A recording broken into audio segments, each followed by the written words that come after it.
પરવડના પાટિયામાં મહિલાઓના પૂણા પોલીસમાં ફરિયાદમાં નોંધી પરવડ પાટિયામાં વિસ્તારમાં રહેતી વ્યક્તિઓમાં લગ્નની લાલચ આપી શારીરિક સંબંધ બાંધીને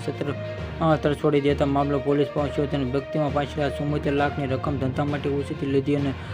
આરોપીના ઓહિયાને ગયો હતો, જેને મહિલાની પૂણા પોલીસ ફરિયાદમાં આરોપી પોલીસ અભિષેક પારકિયાના સુમાલી રહેલી સ્ત્રીનાકમાં ઉંચના બળાત્કાર ગુનો નોંધાયો. 42 વર્ષની પરિણીત પરવડ પાટિયા વિસ્તારમાં બે સાથે રહેલા મહિલા પતિઓ છૂટાછેડામાં વળી આરોપી વિષ્ણુ અભિષેકમાં પત્નીને છૂટાછેડા આપી દીધા હતા અને આરોપી અભિષેક કેડિયામાં વર્ષ 2017માં ત્યક્તમાં લગ્નની લાલચ આપીને અલગ અલગ જગ્યાએ પર ફરવા ગયેલા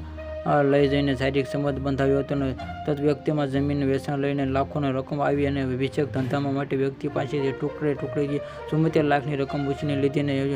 62 લાખ રૂપિયા રોકડા અને 12 લાખ રૂપિયા દાગીના ગીરવે મૂકીને ઉપાડતા રકમ આપવા વ્યક્તિને રિટર્નમાં કેસનું કોર્ટમાં કર્યો હતો અને લગ્ન નહીં કરી લાખોની રકમ સાવ કરીને તે વખતે આરોપી સામે બળાત્કારનો ગુનો નોંધાવીને આરોપી અભિષેક કેડિયાનો મેડિકલનો ફોટો અને વિડીયોગ્રાફીનું કામ કરે છે અને કેસમાં પોલીસે વધુ તપાસ